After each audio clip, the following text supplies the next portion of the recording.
Баршаңызға сәлем. Сіздермен бірге Азамат. Бұл сабақта біз келесі тақырыптар туралы әңгімелесеміз. Сату стратегиялары мен әдістері туралы, сату сүзгісі сияқты ұғымды талдаймыз. Сатудың көптеген әдістері, түрлері мен стратегиялары бар. Сату – бұл сату туралы түбіртекпен расталған тауарлар мен қызметтерді ақшаға айырбастау. Сату әртүрлі болуы мүмкін, бірақ олардың басты мақсаты компанияға тұрақты қаржылық еселеу көзі болып табылады. Сату сүзгісі деген не екенін және ол қандай функцияларды орындайтынын қарастырамыз.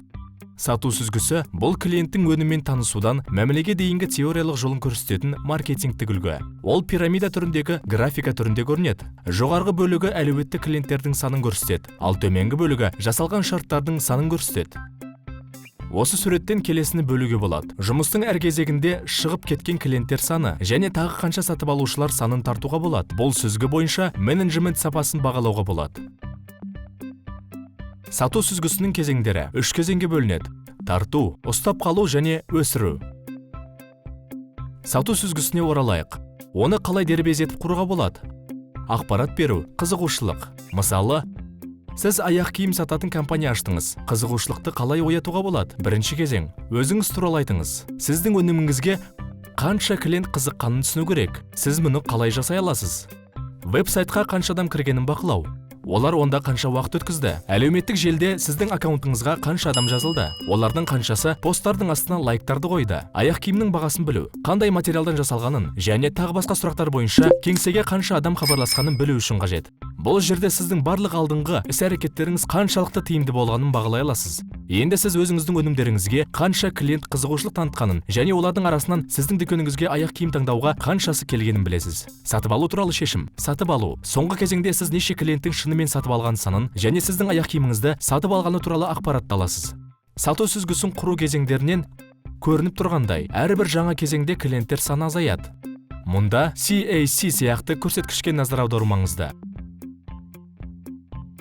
Сіз маркетингпен сатуға қанша ақша жұмсағаныңызды және аяқ киіміңізге қызығушылық танытатын клиенттер санын қабылдағаныңызды ескере отырып, сіз бір клиентті тарту шығындарын аласыз. Қарапайым сөзбен айтқанда, CAC бір клиентті тарту үшін талап етілген барлық маркетингтік күш-жігердің қорытынды сомасы.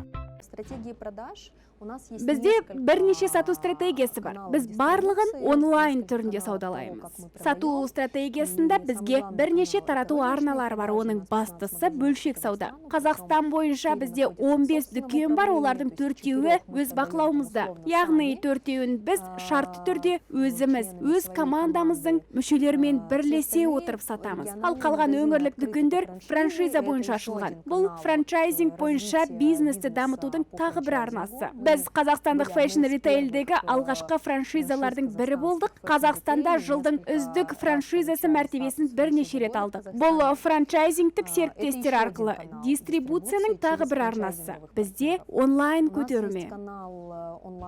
Сату сүзгісінің тиімділігін қалай арттыруға болады? Бұл үшін арнайы құралдар бар. Оларға келесілер жатады. Қызмет көрсету стандарттарын арттыру, дербездендіру, тегін жеткізу, акциялар мен бонустар, диджитал маркетинг, іздемелік оңтайландыру, контекстік жарнама, SMM, онлайн кеңесші, бейілділік карталары, қызметкерлерге арналған тренингтер, кешенді ұсыныстар, қызмет көрсету сапасын жақсарту және сатылымдағы кез келген сатыдағы клиенттермен қарым-қатынасты жақсарту арқылы сіз сату сүзгісінің тиімділігін арттырасыз. Бұл жерде сарафан радиосы жақсы құрал болуы мүмкін. Әрі қарай сіздің міндетіңіз клиентті ұстап қалу болады. Бизнес негізінен тұтынушы қалай тартуға болатыны туралы баса назар аударатынына, ал оны қалай ұстап қалуын ойластыруды ұмытып кететіні туралы түсіну маңызды. Сіздің ең басты мақсатыңыз тұтынушыны қанағаттандыру. Тұтынушыларыңызды қайта сатып алуға қалай ынталандыруға болатыны туралы ойланыңыз. Сатып алушыны үлкен сомаға сатып алуға немесе ілеспе тауарды сатып алуға қалай сендіруге болады? Клиентті тек сіздің қызметіңізді үнемі пайдаланатындай етіп сендіруге тырысыңыз. Адам сіздің тұрақты тұтынушыңызға айналғаннан кейін, оның адалдығын сарафан радиосы қосу үшін пайдалану керек. Есіңізде болсын, басқаларға қарағанда сіздің тұрақты тұтынушыларыңыз сіздің компанияңызды басқаларға ұсынуға бейім. Сіздің аяқ киім өндіретін жеке компанияңыз бар делік. Сіз келесіні істей аласыз. Мысалы, Google Maps немесе екі кесте сіздің өнімдеріңізге пікір қалдыру үшін клиенттердің жеңілдіктерімен ынталандыра аласыз. Сатып алу кезінде қосалқы бауларды тегін бере аласыз. Қазіргі пайдаланушылардан сатылымды көбейтуге болады.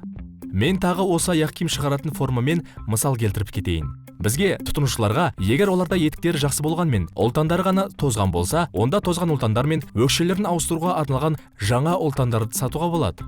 Тағы қандай тауарлар мен қызметтерді сатуға болатынын ойлаңыз. Өнімдерді 3 топқа бөлуге болады: жарамды, жақсы және өте жақсы.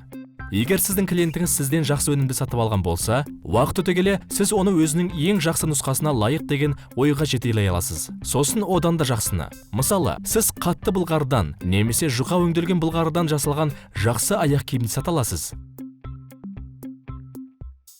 Ал егер осы өніммен бірге оған керек жарақтарды сатсаңыз, қосымша сату. Сіз клиентке алдыңғы сатып алуды толықтыратын тауар немесе қызметті ұсынатын процесс.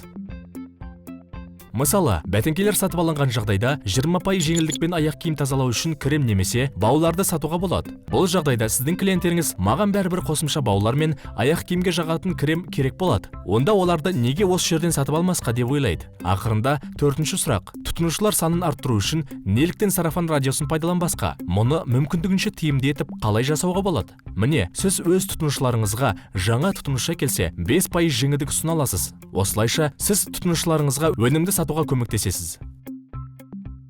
Егер компанияда ұйықтап жатқан тұтынушылар болса, оның қызметтерін бұрын қолданған, бірақ қандай да бір себептермен қазір қолдануды тоқтатқан адамдар. Сіз себебін тауып, оларды қатынастарды қалпына келтіруге ынталандыруыңыз керек. Тәжірибе көрсеткендей, оянған сатып алушылардың шамамен 25-30% компанияның қызметтерін қайтадан қолдана бастайды. Қоңырау шалулардан бастауға болады. Тұтынушы неліктен өнімді сатып алудан немесе сіздің компанияның қызметін пайдаланудан бас тартқанын сұрасаңыз, қиындықтарға тап болған ба, соны біліңіз. Туындаған мәселелердің қалай шешуге болатыны туралы айтып беріңіз. Мысалы, оларды жою немесе өнімді баптау үшін маманды жіберіңіз, немесе тауарды ауыстырыңыз. Тағы бір нұсқа: жеңілдік жасау немесе төлемді ұзақ мерзімді етіп төлеуге ұсыну. Сондай-ақ жарнамалық тарату туралы өзіңіз туралы еске сала аласыз. Ұйықтап қалған сатып алушыларға қосымша ынталандыруды ұсынуға болады. Тек белгілі бір уақыт ішінде жарамды болатын бірегей ұсынысты беру. Енді сату техникасы тарауын қарастырайық. Оның ішінде осындай ұғымдар бар: сату түрлері, сату сатылары, SPIN сату әдісі. Бизнес сатылымға негізделген өзара қатынастарға құрылғандығы белгілі. Сатудың әртүрлері бар. Белсенді сатулар: сіз тұтынушыларды өзіңіз іздейтін және қажеттілікті туғызасыз. Бірде Coca-Cola компаниясының сату жөніндегі менеджері Американың ең ірі кинотеатрларының бірімен келісім жасағысы келді. Нәтижесінде ол бас тартулармен кездесті. Желі олардың басты бәсекелесі Pepsi-мен келісімшарт жасамақшы болды. Менеджер өз әңгімелесушісінен тіке сұрады: мен сізден нені сұрамадым? Сіз үшін қандай маңызды жайтты мен елемедім? Сіздің бәсекелестеріңіз біздің кинотеатрлардың залдарын реконструкцияны жасатқалы жатқанымызды біліп, бізге қаржылай көмектесуді ұсынды. Біз де осын жасай аламыз ғой. Егер сіз бізді таңдасаңыз, міндетті түрде жасап береміз. Демек, келісімшарт сіздікі болады. Пассивті сатылымдар: тұтынушылар сіздің өніміңізге, қызметтерге деген қажеттілікке ие, және олар сізді өздері табады. Мысалы, сіз балетке арналған киім сатасыз. Сізді тапқан клиенттер сіздің өніміңізді сатып алғысы келетіні анық. Сондықтан оны бұған көндірудің қажеті жоқ. Бастысы, дүкеннің алыста орналасуымен, дөрекі сөйлесумен безіндіріп жібермеу керек. Бейілді сатылымдар: ұзақ мерзімді ынтымақтастыққа бағытталған сатылымдар. Мысалы, егер клиент компанияға хабарласа алмаған жағдайда, оған қоңырау шалып, қалыптасқан жағдай үшін бонус беруге болады. Бір жағынан, сіз ештеңе беруге міндетті емессіз, себебі бұл жұмыс уақытынан тыс болған жайт. Бірақ екінші жағынан, клиент сіздің компанияңызды таңдап, сізге өтініш жасады, ал сізге бұл маңызды. Сондай-ақ, сіз 1 жыл мерзімге келісімшарт жасасқан жағдайда компанияларға жеңілдіктер жасай аласыз. Бұл оларды сіздің тұрақты клиенттеріңіз етеді. Агрессивті сатылымдар: бір реттік пайда алуға бағытталған сатылымдар. Тікелей сату: делдалсыз клиентке тікелей сату. Тікелей сату делдалдардың қызметіне арналған шығындарды жоюға мүмкіндік береді. Жанама сату: клиентке делдалдар арқылы түпкілікті тұтынушымен байланыссыз сату. Бұл телефон арқылы сатылымдарды қамтиды. Егер сіз жемпір тоқып киім дүкеніне сатсаңыз, онда бұл дүкен түпкілікті тұтынушылар арасындағы делдал болады. Бір жағынан, сіз тоқыған жемпірге аз ақша аласыз, ал екінші жағынан, сізде Instagram аккаунтты жарнамалау, тапсырыстарды жеткізу сияқты әрекеттерден аулақ боласыз. Суық сату: ұсынылған өнімге қызығушылық танытпаған және сатушымен байланыс күтпейтін клиенттерге сату. Жылы тұтынушылармен жұмыс істеуден суық сатудың негізгі айырмашылығы тұтынушымен байланыс орнатуда қиындық болып табылады. Егер сіз дүкенде сатушы болып жұмыс жасасаңыз, онда сіз иесі, ал тапсырыс беруші қонақ болады. Тұтынушы сізге келсе, демек оның қызығушылығы бар. Суық қоңырауларда бәрі басқаша. Сіз телефонды кім алатынын білмей қоңырау шаласыз. Арғы жағында хатшы да, бас директор да бола алады. Алайда олар сізбен сөйлескісі келмейді. Клиенттің назарын аудару және қызығушылық тудыру өте қиын. Суық сатумен айналысатын сатушыдан стресске төзімділіктің жоғары деңгейі талап етіледі. Жұмыс күні ішінде суық қоңырау шалған сатушы көбінесе дөрекі түрде ондаған бас тартулар естиді. Әрбір жаңа клиентпен жағымды қарым-қатынас жасау үшін сіз әр қоңырауға бейімделіп, сәтсіздіктерге назар аудармай, эмоцияларға берілмеуіңіз керек. 100 қоңыраудың ішінен тек 70-і ғана телефонды көтереді. Тек 40-пен ғана байланыс орната аласыз. Тек 20 адамға ғана өнімді ұсына аласыз. 10 адамға өнім ұнайды. Бірақ оны бүгін сатып ала алмайтын себептер болады. Және тек бір адам ғана ақша аударады. Астық сату. Ұсынылған тауар туралы білетін, ынтымақтастыққа мүдделі және мәмілеге дайын қолданысты, немесе жаңа тұтынушыларға сату. Сатудың бұл түрі пассивті, өйткені сатып алушы өнімге өз бетінше қызығушылық танытады. Мессенджерлер арқылы сату. Мессенджерлердің көмегімен тек сатып қана қоймай, сонымен қатар кеңес беруге болады. Наразылықтарды өңдеуге, тапсырыстарды қабылдауға және акциялар туралы хабардар етуге болады. Бұл мессенджерлердің кейбіреуі, егер бәрі болмаса, міндетті түрде смартфоныңызда бар. WhatsApp, Telegram, Skype, Facebook Messenger, VK.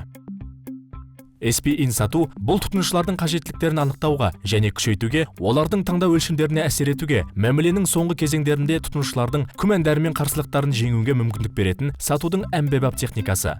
SPIN әдісі адамдардың сатып алу процесінде қалай әрекет ететінін және ситуациялық, мәселелік, анықтаушы және бағыттаушы сұрақтарды пайдалануды түсінуге негізделген. Бұл сұрақтар қандай? Оларды қалай тұжырымдауға және сұрауға болады? Ситуациялық сұрақтар, қазіргі жағдай туралы, қазір не бар екендігі туралы сұрақтар. Сонымен, егер сіз жабдықты сататын болсаңыз, онда клиент қазір нені қолданып жатыр? Зауытта өзінің жөндеу қызметі бар ма? Желінің жүктемесі қандай? Және жабдықтар қашан жаңартылғанын сұрауыңыз керек. Осы сұрақтарға жауап беру сіздің әңгімеңізді сіз анықтап, дамытқыңыз келген мәселелерге әкелуі керек. Алдымен ықтимал сатып алушыға сіздің ұсынысыңыз қандай мәселелерді шешіп бере алатындығы туралы айтыңыз. Содан кейін сізді қаншалықты қанағаттандырады, немесе барысында қиындықтар туындады ма деп сұрамас бұрын сізге қандай ақпарат керек екенін ойлаңыз. Мәселелік сұрақтар. Сатып алушылардың мәселелері, қиындықтары және қанағаттанбауы туралы сұрақтар. Сіз қандай мәселелерді шешуге болатындығын түсініп, олар туралы сұрай отырып, сіз клиенттердің жасырын қажеттіліктерін білесіз. Жетектеуші сұрақтар. Бұл айқын болған мәселелердің салдары немесе әсері туралы сұрақтар. Олар сатып алушыға мәселе бар және ол ойлағанында көп екенін көрсету керек. Бұны қалай істеуге болады? Мәселелердің салдары, олардың басқа мәселелермен байланысы туралы, олардың клиенттің бизнес көрсеткіштеріне әсері туралы сұрай отырып істеуге болады. Бағыттаушы сұрақтар. Мәселені шешудің маңыздылығы немесе пайдалығы туралы сұрақтар. Егер жетектеуші сұрақтар мәселелерді күшейтуге бағытталса, бағыттаушы сұрақтар оларды шешудің пайдасын анықтауға бағытталған. Сіз үшін қаншалықты пайдалы болар еді? Бұл міндет сізге маңызды ма? Ол неге көмектеседі? Егер болса, сізге көмектеседі ме? Бағыттаушы сұрақтарға жауап бере отырып, клиенттер өздерінің құндылықтарына және проблемаларды шешу қажеттігіне сенеді. Тек сіздің ұсынысыңыз ғана қалады. Сізге CRM жүйелерін пайдалануға кеңес берем. Бұл жобаларды жүргізуге көмектесетін ақпараттық жүйелер. Бұл жүйелер компания басшылары мен сатуларға тікелей жауап беретін адамдарға суық қоңыраулардан бастап, қандай да бір мәмілелерді жапқанға дейінгі әртүрлі сатылым нәтижелерін көруге көмектеседі.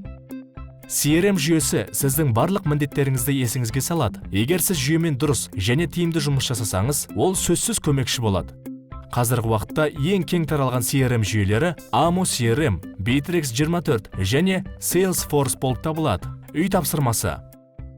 Олармен жұмыс істеуді үйренуге болады. Ақпараттық жүйелердің деректерін клиенттік қолдау жүйесіне өтінім беру қажет. Аман болыңыздар, келесі кездескенше, эфирде кездескенше.